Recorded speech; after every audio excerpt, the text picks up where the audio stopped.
Hi there, it's Dusty Thunder with another spicy story for you. This one is titled, Am I the Astronaut for Just Refusing to Cook for My Wife at This Point? Need some more context for it, but I'm gonna go NTA right off the rip here. Virtually everyone loves my cooking. When we have company, it gets rave reviews. Our children always ask for seconds. I put a lot into it, and I take pride in my cooking skills. The only person who doesn't like it is Jennifer. She complains endlessly. Too salty, too much pepper, this is undercooked. She also backseat cooks a lot, where I'll end up in the kitchen making something and she won't shut up about what I should be doing differently. The worst part though is that she'll frequently insult my cooking and then go get garbage like a Hot Pocket or a frozen dinner from the freezer. Last Wednesday, I made Salisbury steaks with mushroom gravy, cream cheese and mashed potatoes, and roasted asparagus. When I put Jennifer's plate in front of her, she made a disgusted face. She poked at her Salisbury steak for a few seconds and then took the tiniest bite imaginable. She then made an exaggerated retching sound, dramatically threw her fork on the plate, and went to heat up a microwave burrito. Is your wife 15? Because this sounds familiar. I just snapped. I didn't say anything at the time because our children were there, but I was completely done. The next day I made teriyaki bowls with broccoli. Jennifer sat at the table waiting for hers, and I informed her that I was done cooking for her. When she asked why, I told her it's a waste of food and that she should just go have a Hot Pocket. Hot Pocket! Jennifer is furious that I won't cook for her, and she says that instead of giving up, I should have tried a bit harder. Let's hoist this up real quick. I think you need to try harder. I think she should just subsist on whatever microwavable slop she likes and stop complaining. Did I escalate too much here? Edit! Thank you for the comments. Unfortunately, people are sending me harassment through private messages, and many of these people come from the same community that has cross-posted this multiple times. I'm gonna abandon this Reddit account, although in the unlikely scenario that I post an update, I may use it again. I'm just exhausted from reading comments about how I'm supposedly a terrible father for not making the right food for my children and how my wife must be right about my cooking. I'm no longer reading responses and DMs. Spoiler alert, there's an update. How could he be making shitty? I don't. I want a Salisbury steak. Yeah.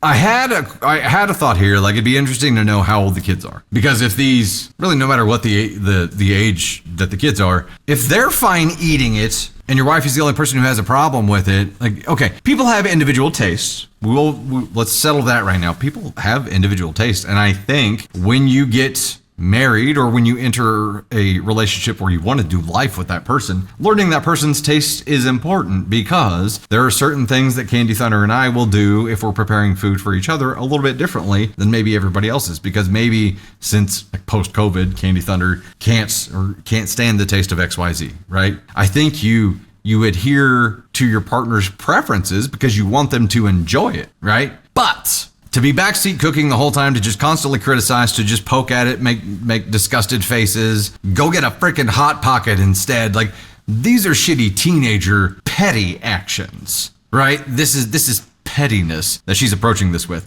And also, it deeply concerns me the standard that she's setting for your kids. What she's teaching your kids right now is okay to do is not okay to do. Big problem with that. Also, the only thing I have a problem with here is that you chose to return or to fight pettiness with pettiness. And instead of saying ahead of time, like, look, just so you know, I'm not going to be preparing a portion for you tonight. You waited and let her discover that at the table when she was there waiting for food. Yeah, she deserved it. You didn't have to be petty back. I don't think that achieved anything for you. You know what I mean? It achieved something for you. You felt vindicated. You're like, yeah. Pain creates change. It created a little bit more pain, maybe. But I think that's the one thing where, like, you're justified on everything you did here. That was the one extracurricular. It was an elective that you're like, yeah, I'll take that too. That's an add-on. It's the cherry on top. Boop. Wonder Woman, I'm selective about my food. I cook my own. And there's a good point as well. If you are super selective about your food, you always have the option of making your own stuff. That isn't just a Hot Pocket, right? Update! About a month ago, I posted here about something that happened over dinner one night. My wife, Jennifer, literally retched at my cooking despite taking the tiniest bite imaginable. After that, I refused to cook for her, which made her very angry. It was this bizarre disconnect between her thinking my food was trash, not fit for a compost bin, but her demanding that I continue making it for her anyway. We didn't address that in the OG post here, but that is a very good point. It's like it's garbage, it's trash, it's slop, but I want you to make it for me. I was hesitant to update because for some reason beyond my understanding, I received about a dozen hate-filled direct messages after my last post. They were all being sent from users of a parody community of this. I have no idea what I did to make so many people upset, but a lot of people have asked me for an update, so I figured I'd give one. Anyway, the last month has been really eye-opening for me. I had long ago noticed that Jennifer was highly critical of my cooking, but over this time, I've come to realize that she's really critical of just about everything I do. For example, 2 weeks ago, I was walking outside with her. I'm pigeon-toed, and I have been since I was a baby, although it's a lot better now. Jennifer asked why I was walking with my toes pointed slightly in, and when I explained to her that I'm pigeon-toed, she responded in an exasperated tone, "Why don't you just try walking with your feet straight?" Why don't you just try living with your bitch switch disengaged?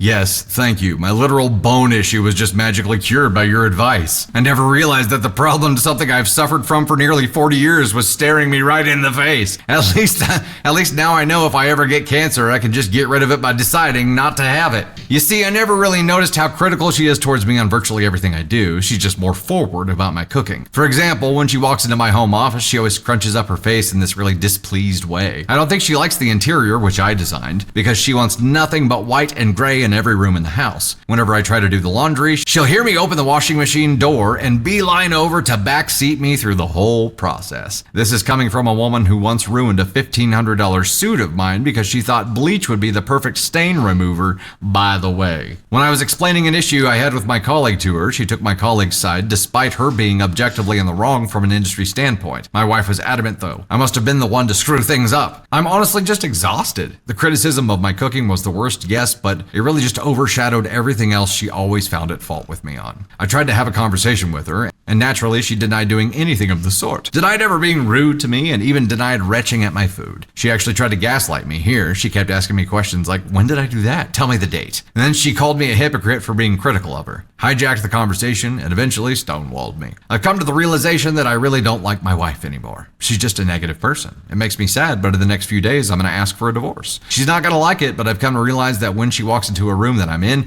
I get anxious about what she's gonna say to me. Thank you for all your comments. I apologize if this was long-winded. My marriage is falling apart and I'm not in the best headspace right now. There's an edit here, but damn.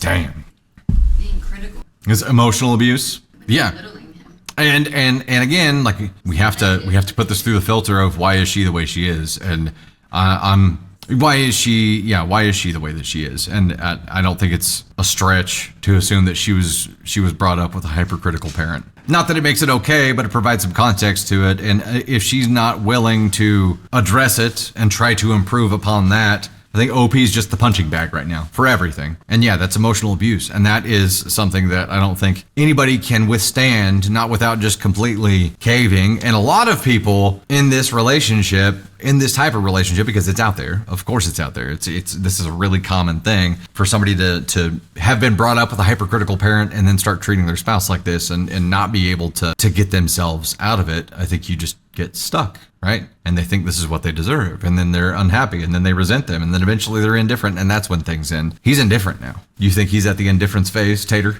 Or is he just resenting her at this point? Ripped off the Band-Aid of indifference or just resentment? Or because even if he says he's ready for divorce and he's done, he's still going to go through that process, and we know resentment is here. I don't know if he's to indifference yet, but he's at resentment for sure. When you get the ick from flaws in your partner instead of trying to understand them or at least accepting them, that's when you're done. Okay, that's fair.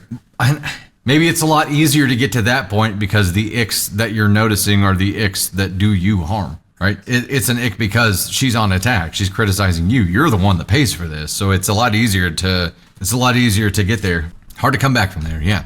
Edit. Thanks for all the great advice. I'm getting hate messages from that community again. What? I don't know. And I really don't need this as I have to deal with child custody, divorce, assets, and telling my children that mommy and daddy are going to be separating. It's a really stressful time and they're mocking me in DMs. So I'm going to stop checking my inbox on this account. I won't be reading any more of your comments. Thanks so much for all the support. Well, at least you can always count on online hate, right?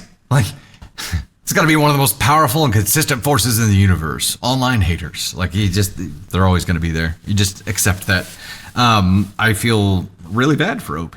And OP being at the point where he's at right now and being willing to do life without her is really all you need to know, right? I wonder what her reaction is going to be. And he said she's not going to be happy about it, which, I mean, but is she going to backpedal and start promising to work on herself then, or is she going to keep Sauron's eye upon you and this is all going to be your fault somehow, which isn't a solution path, but I don't know. I'm curious.